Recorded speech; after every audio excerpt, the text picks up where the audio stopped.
이 시간 바울의 체험이라는 제목으로 함께 은혜 나누고자 합니다. 15세기 종교개혁을 시작했던 마틴 루터, 이 마틴 루터가 시작한 종교개혁을 완성했다라고 하는 그러한 찬사와 그러한 인정을 받는 신학자가 있습니다. 바로 존 칼빈입니다. 이 존 칼빈이 남긴 기독교 강요라고 하는 책은 심지어 무려 500여 년 가까이 지났음에도 불구하고 오늘날 많은 목사님들과 또 신학생들에게 반드시 읽혀져야 할 필독서 가운데 하나입니다. 그러니까 그가 남긴 신앙의 유산이 얼마나 위대한지를 우리는 짐작할 수가 있는 것이지요. 이랬던 칼빈이 살아생전에 유독 사랑했던 성서가 있었습니다. 그 성서가 무엇이었을까요? 바로 우리가 본문으로 읽었던 에베소서입니다. 그런데 이 에베소서는 오늘날 많은 신학자들에 의해서도 도대체 이 성서를 누가 기록했는지, 누가 실제로 기록했는지, 그리고 기록한 동기가 무엇인지, 그리고 이 성서에서 정말 전달하고자 하는 핵심 메시지가 무엇인지 논쟁거리에 있습니다. 설왕설래합니다. 그런데도 칼빈은 얼마나 이 에베소서를 사랑했냐면 그의 아내에게 그가 임종을 맞이하게 되면 다른 책도 말고 에베소서를 그의 귓가에 읽어달라고 부탁까지 할 정도였습니다. 그러니까 의식이 없는 상태에서, 그 상태에서도 내 귓가에 에베소서를 읽어달라고 부탁을 해요. 존 칼빈은 왜 이처럼 에베소서를 사랑했던 것이었을까요? 우리 성경에는 66권이나 되는 성서가 있지요. 이 많은 성서 가운데 왜 유독 에베소서를 사랑했던 것이었을까요? 심지어 오늘 우리가 읽었던 본문은 성경을 문자 그대로 해석하는 사람들에게는 얼마나 큰 불쾌감을 주는지 모릅니다. 왜냐하면 오늘 본문에는 바울이 구약의 특정한 말씀을 인용을 합니다. 기록되었으되 라고 시작을 하지요. 오늘 본문 8절부터. 그 인용하는 말씀은 다른 구절이 아니에요. 바로 시편 68편 18절에 기록되어 있는 다윗이 기록한 시입니다. 이 시를 바울이 오늘 본문에서 인용을 해요. 그런데 이 인용의 문맥적 기능과 목적이 있습니다. 이것은 다름이 아니라 이 전까지 바울이 나누었던 모든 내용을 요약하는 거예요. 그러니까 앞서 바울이 선포했던 그 많은 내용들의 핵심인 겁니다. 그러니까 뭐예요? 바울 사도가 다윗이 기록하였던 시편 68편 18절 그걸 인용할 때에 만약에 잘못 인용한다면 어떻게 되겠어요? 이 에베소서를 읽는 수많은 독자들이 바울이 이전에 어떤 내용을 선포하였는지 헷갈릴 수가 있단 말이에요. 그러니까 뭐예요? 결론은 분명해야 돼요. 틀림이 없어야 해요. 클리어해야 돼요. 그러면 바울은 다윗이 시편 68편 18절에서 기록하였던 내용을 있는 그대로 잘 기록했을까요? 우리 다 같이 시편 68편 18절을 읽겠습니다. 시편 68편 18절입니다.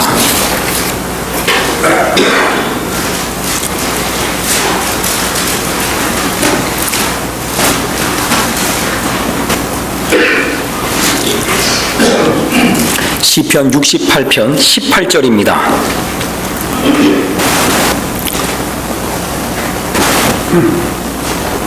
시편 68편 18절입니다.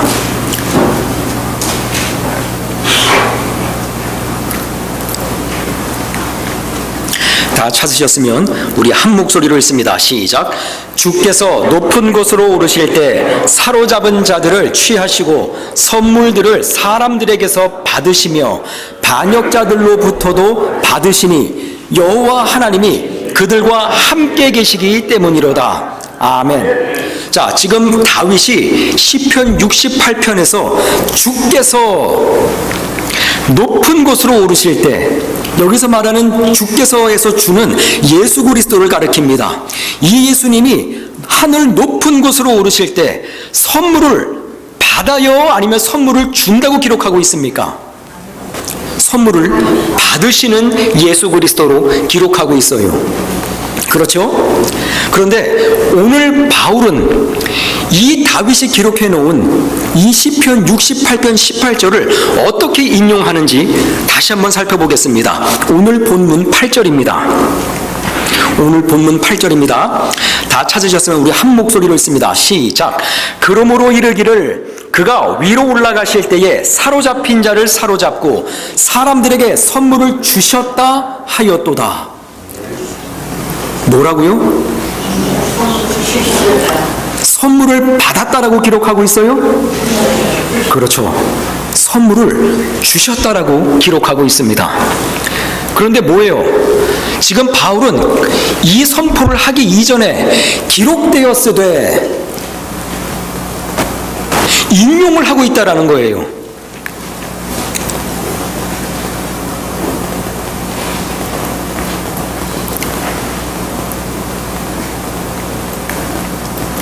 지금 바울은 인용을 하고 있는데 이 인용이 어떤 인용이에요? 우리가 학교에서, 대학교에서 배우는 패러프레이징인가요? 다윗이 한 내용이 있는데 그 내용을 나의 언어로 표현한 거예요? 지금 바울의 인용은 그 수준을 뛰어넘은 거예요. 완전히 반대로 얘기하는 거예요. 다윗은 예수님이 하늘로 올라가실 때에 사람들에게 선물을 받으신다라고 기록하고 있어요.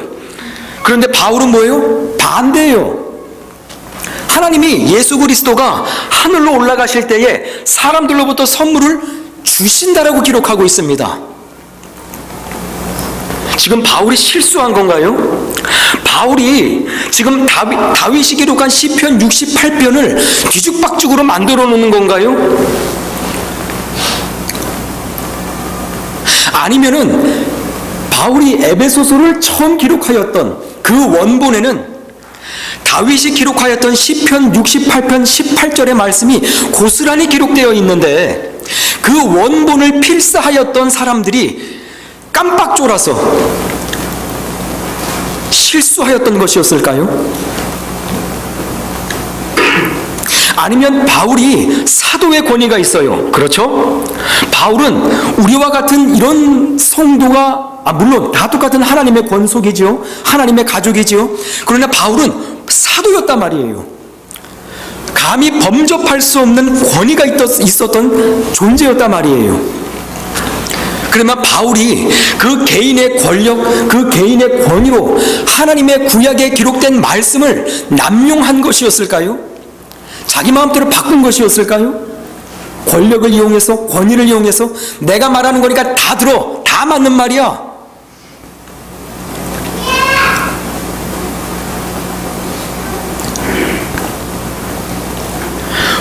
오늘 설교는 이 질문에 대한 답을 찾아가고자 합니다. 그리고 이 질문에 대한 답은 칼빈이 그 살아생전에 왜 유독 에베소서를 그토록 사랑하였는지 그 질문에 대한 답도 우리가 짐작할 수 있도록 도와줍니다. 이제부터 우리는 에베소서에서 바울이 전제하고 있는 예수 그리스도가 누구인지를 확인하고자 합니다. 왜요? 선물을 받는 예수 그리스도가 아니라 선물을 주는 주체가 누구예요? 바로 예수 그리스도이기 때문에 그렇습니다. 그래서 바울 사도가 에베소서에서 전제하고 있는 그 예수 그리스도가 누구인지를 우리는 먼저 알아야 합니다. 우리 다 같이 오늘 본문 9절과 10절 함께 읽습니다. 9절과 10절입니다. 9절과 10절입니다.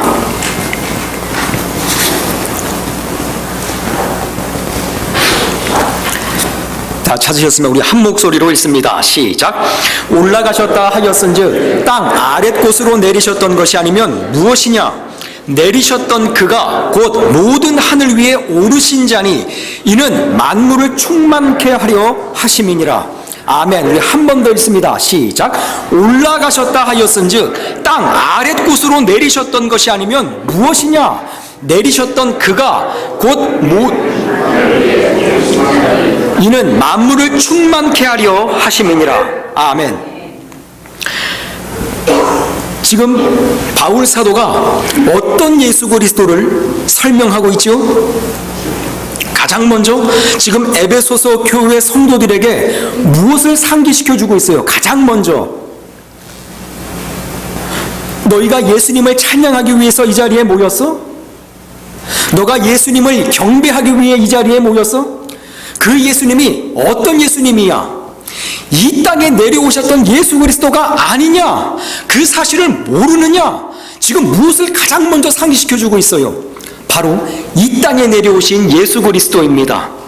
예수 그리스도가 이 땅에 내려오셨다라는 게 정확하게 무슨 말이에요? 구름 타고 내려왔다라는 거예요? 예수님이 이 땅에 내려오시지 아니하였느냐? 너희가 그 사실을 모르느냐? 바울이 이거를 이야기를 해요. 이게 쉽게 말하면 뭐예요 지금?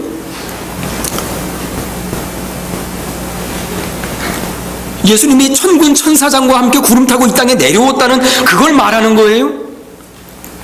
그렇죠. 우리와 똑같은 인간의 육신으로 아기 예수로 이 땅에 먼저 내려오셨다라는 겁니다. 이 예수님은 반신반인의 존재가 결코 아니라는 거예요. 우리 성도님처럼, 우리 이군철 집사님처럼 인간의 육신을 입고 이 땅에 내려온 예수 그리스도라는 거예요.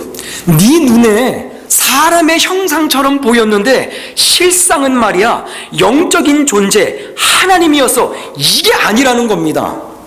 100% 인간이었다라는 거예요. 유진 피터슨 목사는 그의 명저 다윗 현실에 뿌리박은 영성에서 이렇게 말합니다. 예수님이 몫으로 일하실 때 구부러진 못을 펴는데 성령의 능력을 사용하셨을 것이라고 생각하는 사람은 없을 것이다. 뭐예요? 예수님이 그 아버지를 도와 목수 일을 할 때에 못이 구부러졌어요. 그 구부러진 못을 펼 때 뭘 썼다는 거예요? 하나님의 능력을 썼다는 거예요? 아니죠. 우리와 똑같은 손가락, 우리와 똑같이 인간처럼 인간이시기 때문에 도구를 써서 구부러진 못을 폈다라는 겁니다. 그러니까 뭐예요? 에베소서에서 바울 사도가 전제하는 예수 그리스도가 누구예요? 우리와 똑같이 인간, 그렇죠, 육신을 가지고 아기 예수로 이 땅에 내려오신 예수 그리스도입니다. 지금 바울 사도가 전제하는 예수 그리스도가 이 지점에서 끝날까요? 아니에요. 우리 다 같이 10절을 다시 한번 읽습니다. 오늘 본문 10절입니다. 시작. 내리셨던 그가 곧 모든 하늘 위에 오르신 자니 이는 만물을 충만케 하려 하심이니라. 아멘. 지금 이 예수님, 아기 예수로 태어나신 예수님이 어디로 올라가셨다고요? 하늘 위로 올라가셨다라는 거예요. 그런데 참 놀랍죠? 지금 여기서 바울 사도는 예수님이 하늘로 올라갔는데 어떤 모습으로 올라갔는지에 대해서는 기록하고 있지 않습니다. 왜 그럴까요? 이미 바울 사도는 에베소서 1장에서 이 사실을 에베소 교회 성도들에게 이미 선포하였기 때문에 그래요. 우리 오늘 성서죠. 에베소서 1장 15절에서 23절을 다 같이 교독합니다. 에베소서 1장 15절부터 23절입니다.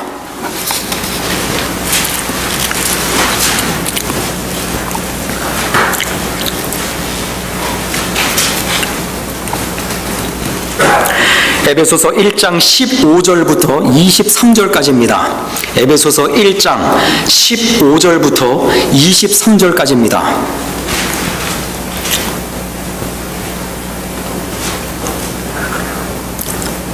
다 찾으시 에베소서 1장 15절부터 23절입니다. 에베소서 1장, 오늘 본문에서 서너 장만 뒤로 가면 그렇죠. 에베소서 1장 15절에서 23절입니다. 다 찾았으면 우리 교독하도록 하겠습니다. 제가 먼저 읽습니다. 이로 말미암아 주 예수 안에서 너희 믿음과 모든 성도를 향한 사랑을 나도 듣고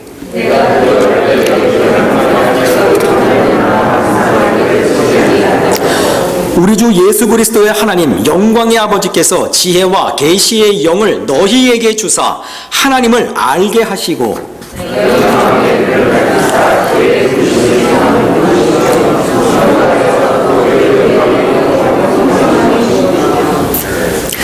그의 힘의 위력으로 역사하심을 따라 믿는 우리에게 베푸신 능력의 지극히 크심이 어떠한 것을 너희로 알게 하시기를 구하노라.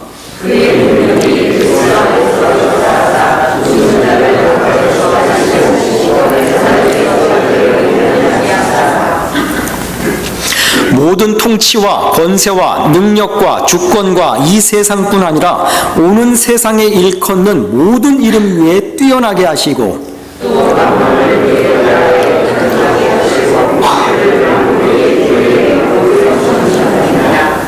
우리 한 목소리를 씁니다. 시작.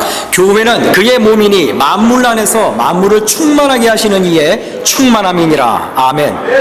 자, 여기서 바울 사도가 기록하고 있는 핵심 메시지가 뭐예요? 지금 바울 사도가 에베소 교회 성도들을 위해서 뭘 하고 있다라는 겁니까?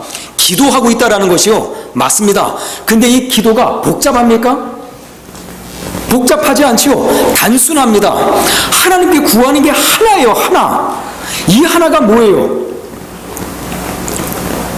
오직 하나님의 은혜로 하나님이 바울 사도 자신에게 주셨던 그 지혜와 지식을 지금 누구도 알게 해달라고 기도하는 거예요. 이 편지를 읽는 에베소 교회 성도들도 알게 해달라는 거예요.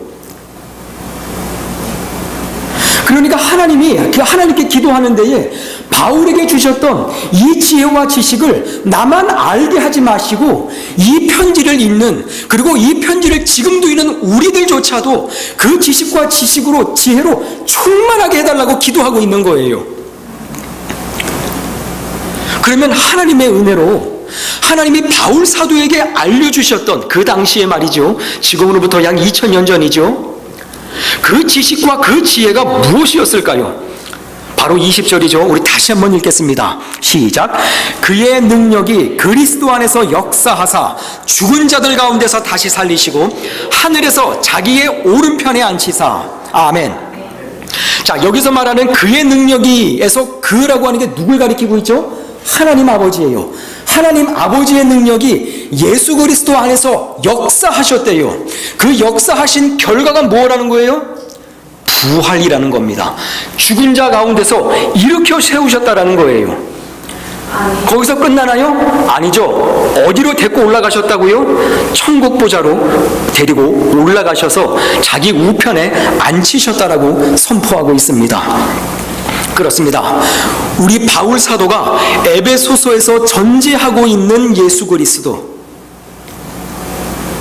이 예수 그리스도는 2000년 전 유대 베들레헴 땅에서 우리와 똑같은 인간의 몸으로 이 땅에 오신 아기 예수 그리스도입니다.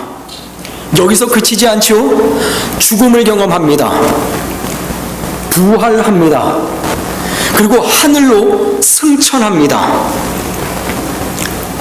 그러니까 바울 사도가 이 전제, 이 예수 그리스도를 통해서 에베소 교회 성도들에게 던져주는 핵심 메시지가 뭐예요?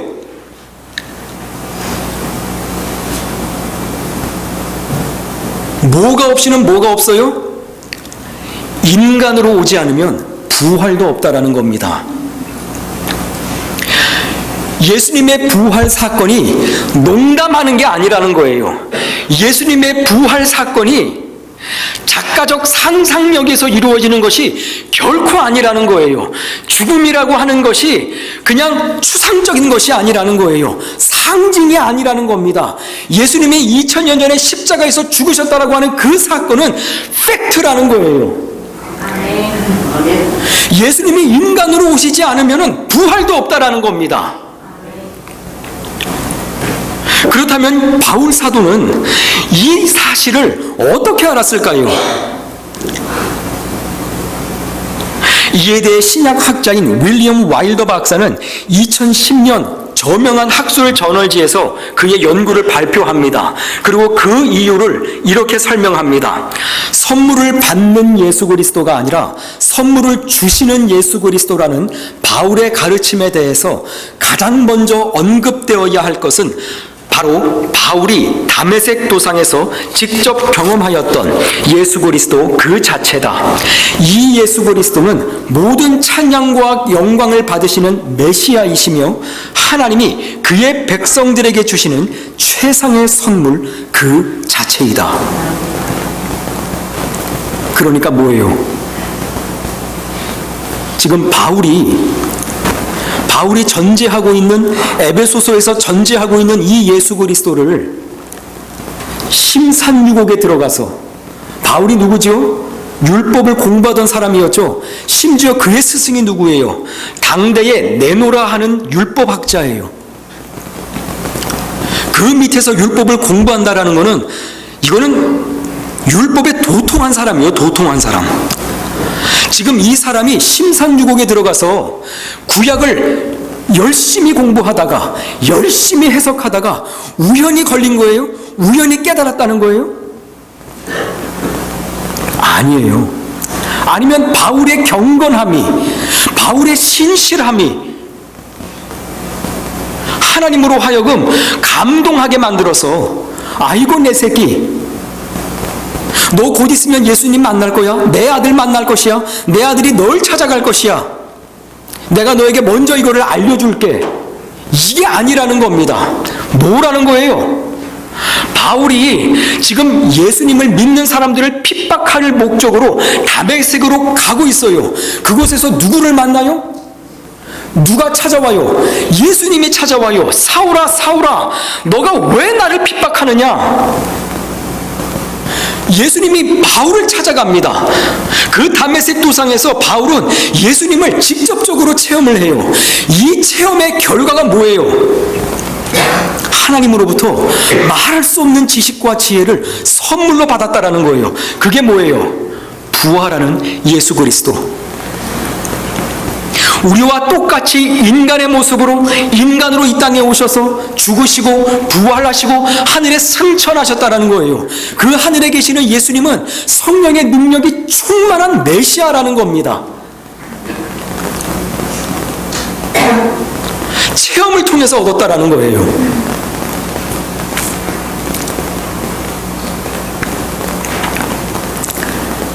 와일더 박사는 오히려 이 체험 이후에 바울이 구약을 해석하는 관점이 180도 달라졌다고 말합니다. 그 결정적인 근거가 뭐냐면 바로 우리가 보았던 에베소서 4장 8절이라는 것입니다. 뭐예요? 바로 바울 사도의 구약 인용이라는 것입니다. 우리 다 같이 이사야 11장을 읽어봅니다. 이사야서 11장 1절에서 2절입니다.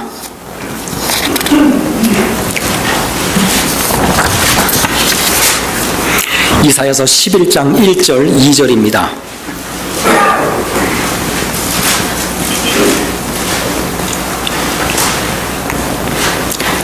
이사야 11장 1절 2절입니다.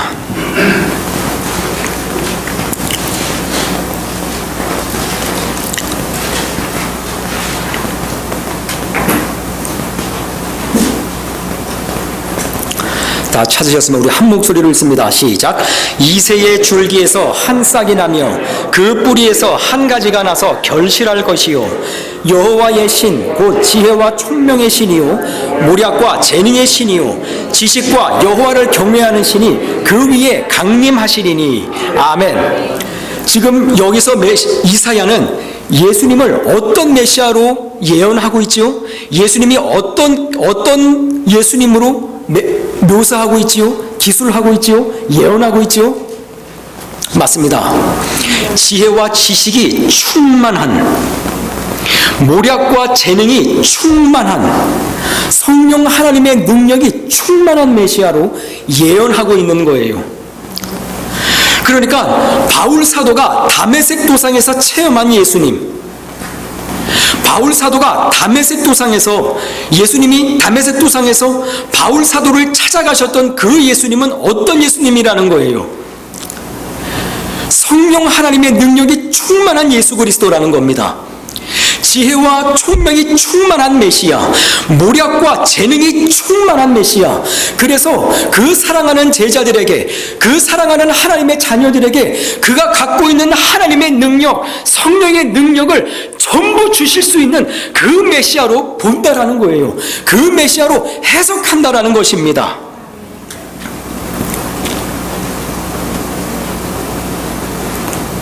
그러니까 바울 사도가 다메섹에서 체험했던 예수님, 예수님이 다메섹에 가서 바울에게 찾아가셨을 때 그 예수님은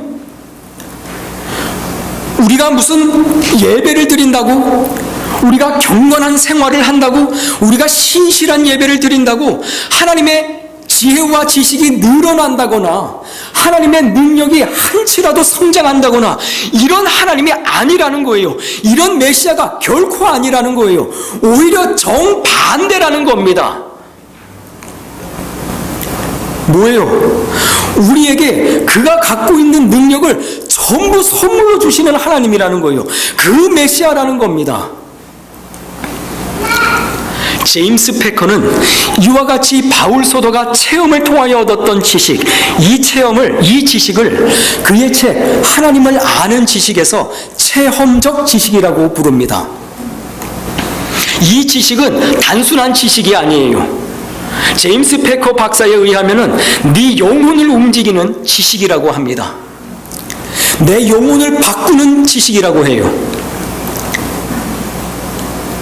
저는 기도하는 방법을 잘 압니다. 저는 찬양하는 방법을 그 누구보다도 잘 압니다. 저는 성경을 묵상하는 방법, 큐티하는 방법을 잘 압니다. 성경에서 가르치는 것이 무엇인지 그 누구보다도 잘 압니다. 장성한 믿음의 분량을 이루는 길이 무엇인지 잘 알아요. 헌금도 얼마나 잘 내는지 모릅니다. 내가 갖고 있는 10분의 1이 아니라 내가 갖고 있는 절반도 내어드립니다. 심지어 내가 벌어들이는 한 달의 월급의 전부를 하나님께 내어드려요. 그런데 내 삶에 하나님을 체험하는 것이 하나도 없습니다. 내가 성경에서 가르치는 것이 무엇인지 그 누구보다도 그 성경의 지식과 정보가 넘쳐 흘러요. 그런데 내 삶에서 부활하신 예수 그리스도를 경험한 것이 하나도 없습니다. 그러면 이게 도대체 무슨 소용이란 말이에요? 내 영혼을 바꿉니까?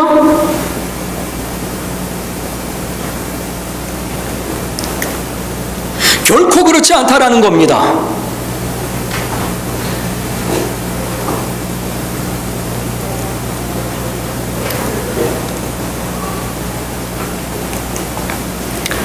사랑하는 성도 여러분, 사도 바울이 오늘 본문에서 다윗 왕이 기록한 시편 68편 18절을 인용합니다.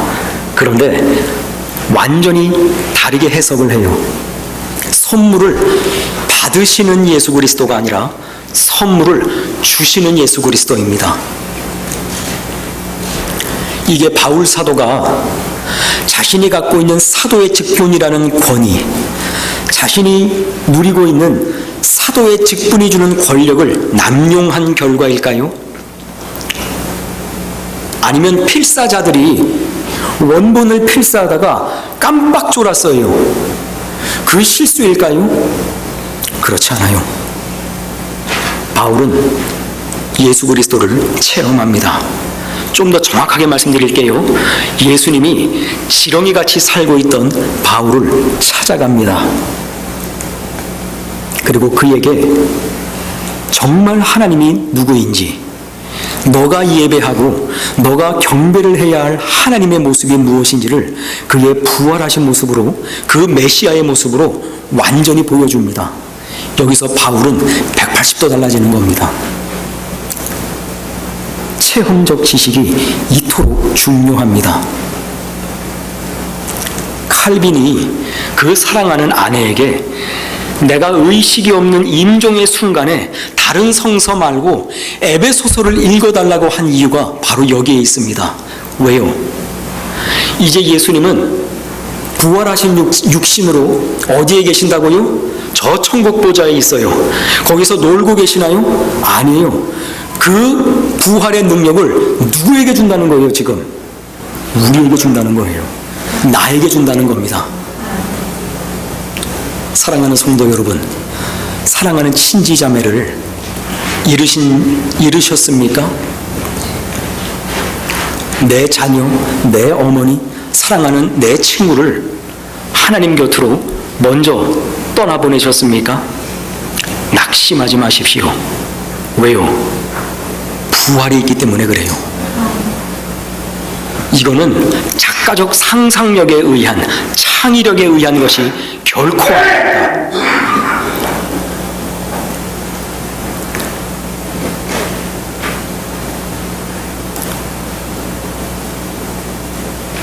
우리 예수님이 부활하셨기 때문에, 우리 예수님이 먼저 인간의 모습으로 오시고 죽으시고 부활하시고 지금 저 천국 보좌에 계시기 때문에 그 부활의 능력을 우리에게도 나에게도 주신다라는 거예요. 내가 죽어서 부활할까요? 당연하죠. 왜요? 예수님이 근거이기 때문에 그렇습니다. 예수님이 부활의 첫 열매이기 때문에 그렇습니다. 사랑하는 성도 여러분, 이제 곧 크리스마스 이브가 다가오지요. 12월 24일이 다가옵니다. 요즘에는 성탄절이 되어도 메리 크리스마스라는 말을 안 한다고 합니다. 그런데 대신 해피 홀로데이, 이런 표현들이, 인사말들이 일상화되고 있고 주류를 이룬다고 합니다. 심지어는 성탄절의 주인이 예수님이 아니라 산타클로스 할아버지, 그리고 그 할아버지가 타고 다니는 루돌프 사슴, 그리고 얼마나 아름답게 들리는 크리스마스 캐롤, 이것이 주인공으로 대체되고 있다고 합니다. 왜 그럴까요? 성경에서 가르치는 지식과 정보가 부족해서 그럴까요? 결코 그렇지 않습니다. 내 삶에서 하나님을 체험하지 못하기 때문에 그렇습니다. 내 삶에서 부활하신 예수님을 체험하지 못하기 때문에 그렇습니다. 왜요? 내 삶에 더 이상 하나님의 은혜가 보이지 않기 때문에 그래요. 더 이상 내 삶에 부활의 소망이 없기 때문에 그렇습니다. 그래서 사람을 만나면 해피 할로데이,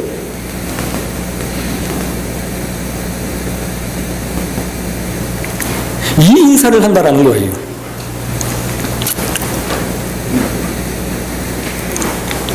체험적 지식이 없는 사람이 있습니다. 성경이 가르치는 지식과 정보만으로 충만한 사람이 있어요. 이런 사람을 뭐라고 하지요?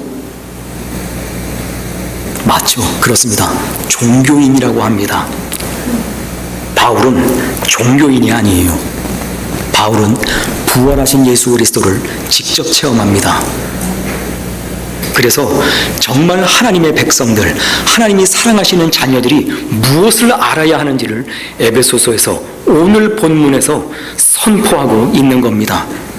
사랑하는 성도 여러분, 우리가 이제 몇 시간 후면 성탄절 행사를 합니다. 이 행사하는 시간이 단순하게 웃고 즐기는 시간이 되지 않기를 소원합니다. 오히려 하나님의 은혜, 부활의 소망이 충만한 그 시간이 되기 원합니다. 이 12월 한 달 동안에 이 하나님의 은혜를 체험하는, 이 예수 그리스도의 부활의 소망을 간직하고 이 인사를 내 이웃들에게, 내 친지들에게 전하는 그런 우리 클리블랜드 중앙침례교회 성도님들 되시기를 우리 주 예수님의 이름으로 축복하고 또 축복합니다. 기도합니다.